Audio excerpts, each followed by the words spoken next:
RCD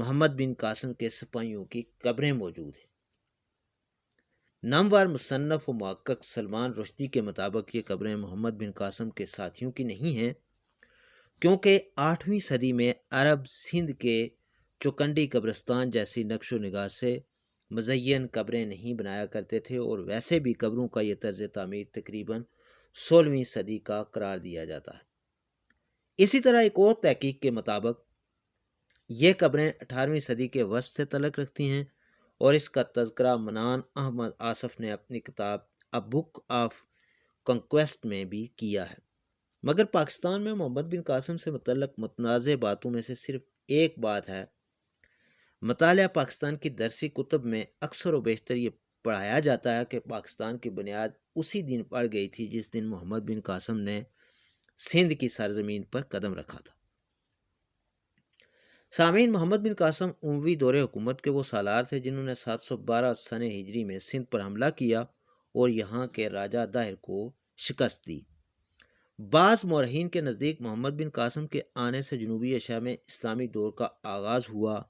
Sindh فتح ہوا، اور یوں واقعات کا ایک لمبا سلسلہ شروع ہوا جو بالآخر پاکستان کے قیام پر منتج ہوا۔ مگر تاریخی حوالوں کے مطابق پیغمبر اسلام کی آمد سے قبل بھی عرب تاجر برِ صغیر میں رہائش پذیر تھے، اور کچھ کے نزدیک یہاں کی مقامی خواتین سے شادیاں تک کر رہے تھے۔ اسی طرح کتاب the great Mughals and dear India میں مصنف ڈیرک کولیر اس حوالے سے لکھتے ہیں کہ انڈیا کے جنوب مغرب میں مالابار کے ساحلی علاقے میں عرب تاجر یہاں پہلے سے مقیم تھے، اور جب خطہ عرب میں اسلام آیا تو ممکنہ طور پر ان عربوں نے بھی اسلام قبول کیا ہوگا۔ اپنی کتاب کے ابتدائیے میں انہوں نے خطہ برِ صغیر میں اسلام کے پھیلنے کے حوالے سے متعدد نظریات کا ذکر کیا ہے، جس میں ہجرت، تلوار، خوف، صوفیہ کے عمل اور تبلیغ، سماجی رتبے کے حصول اور پرامن روابط مثلاً تجارت اور باہمی شادیاں شامل ہیں۔ وہ لکھتے ہیں کہ جبری طور پر مذہب کی تبدیلی کے چند واقعات کا انکار تو نہیں کیا جا سکتا، تاہم کئی دیگر علاقوں مثلاً مالابار کے ساحلوں میں اسلام کی کامیابی کا تعلق جبر یا مسلمانوں کی عسکری اور سیاسی برتری سے نہیں تھا۔ اس کے علاوہ ان کے نزدیک نئے مذہب کے مضبوط اور مساوات پر مبنی پیغام کا اثر بالخصوص نچلی ذات کے افراد پر ضرور ہوگا۔ چنانچہ وہ اس علاقے میں پہلے سے عربوں کی موجودگی کا حوالہ دیتے ہوئے 712 عیسوی میں محمد بن قاسم کی آمد سے کہیں قبل برِ صغیر میں اسلام کی آمد کا عرصہ متعین کرتے ہیں۔ لہٰذا پاکستان کی درسی کتب میں عام طور پر پائے جانے والے بیانیے کے برعکس تاریخی بیانیے بھی موجود ہیں۔ اسی طرح کتاب فتوح البلدان 9ویں صدی عیسوی میں عباسی دور حکومت میں تحریر کی گئی، اور اسے اسلامی فتوحات کی تاریخ کی اہم ترین اور مستند کتابوں میں شمار کیا جاتا ہے۔ اس کتاب میں مصنف احمد بن یحییٰ البلاذری نے محمد بن قاسم کی ہلاکت کے بعد کے واقعات خصوصی تفصیل سے بیان کیے ہیں، اور یہ بھی بتایا ہے کہ کیسے بہت سے مفتوحہ علاقے مسلمانوں کے ہاتھ سے نکلے،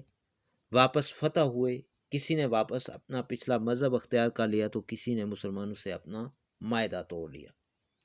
پھر سوال یہ پیدا ہوتا ہے کہ کیا محمد بن قاسم سے پہلے کوئی مسلمان مہم سندھ میں آئی تھی یا نہیں؟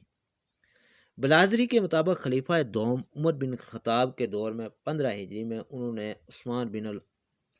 عثمان بن ابو العاص سکوی کو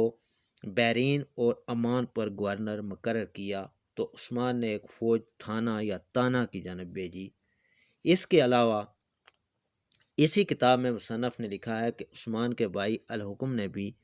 اپنے بھائی المغیرہ ابن ابو العاصی کو خلیج دیبل کی جانب بھیجا، جہاں انہوں نے دشمن پر فتح پائی۔ فتح البلدان کا اردو ترجمہ سید ابو الخیر مودودی نے کیا ہے، جس میں انہوں نے دیبل کو تو دریائے سندھ کے قریب واقع ایک بڑا تجارتی شہر قرار دیا، مگر تھانہ کا تذکرہ نہیں کیا کہ یہ کون سا شہر ہے۔ اس کا تذکرہ ہمیں ابن بطوطہ کے سفر نامے میں ملتا ہے، جب انہوں نے یمن کی بندرگاہ عدن کے بارے میں بتایا کہ یہاں انڈیا کے کئی شہروں بشمول تھانہ سے بھی جہاز آتے ہیں۔ چنانچہ یہ شہر تانا انڈین ریاست مہاراشٹر کا شہر تانا یا تھانہ ہے، جو ممبئی کا پڑوسی شہر ہے اور یہاں تک وسائی کھاڑی کے ذریعے پہنچا جا سکتا ہے، جو اس شہر کو ساحل سے کافی دور ہونے کے باوجود بحیرہ عرب سے ملا دیتی ہے۔